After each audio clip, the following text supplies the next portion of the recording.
have committed to strengthening Ukraine's defense, focusing on a strategic plan to bring an end to the conflict.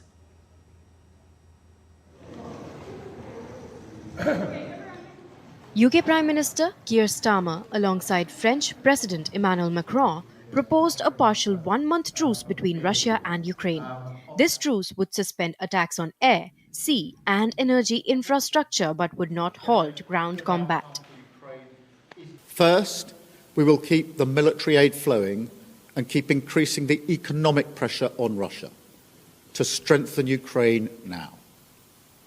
Second, we agreed that any lasting peace must ensure Ukraine's sovereignty and security, and Ukraine must be at the table.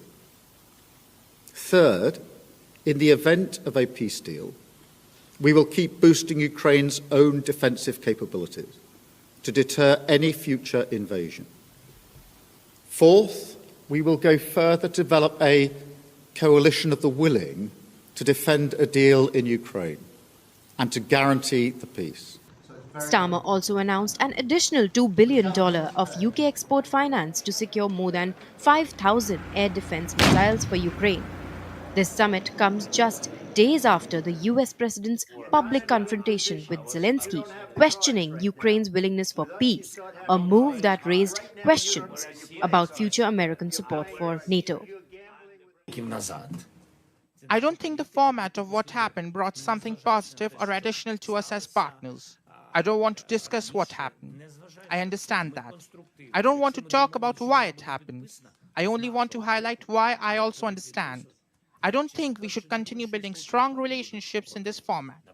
I'm sure that this situation will pass and there are more important things ahead. If all of us are going to be constructive moving forward, I think we can await a positive result. And if my understanding is right, positive is when we are making peace for Ukraine closer, all of us. 18 European allies got into a huddle at the Lancaster House, with leaders urging a strong response besides emphasizing the importance of ensuring that Ukraine's military strength remains intact post-conflict. There were calls to maintain unity in the NATO ranks also. The important thing is that everyone here has clearly reaffirmed that they want to support Ukraine. Russia's aim has always been to establish a government in Ukraine that dances to Russia's tune. That cannot be accepted. Ukraine is a European country that has decided it wants to join the European Union, a democratic and sovereign nation that must remain so. We had a broad and frank discussion on how to ensure this common goal, how to promote unity, and more importantly, how to prevent divisions within the Atlantic Alliance and the West. It seems to me that there is broad consensus on this. Various proposals are on the table, and I believe that anyone putting forward a proposal at this moment is making a useful contribution. With Europe at a crossroads, this summit has marked a new phase in the international response to the Ukraine crisis. Aarti Rana's report for DD India.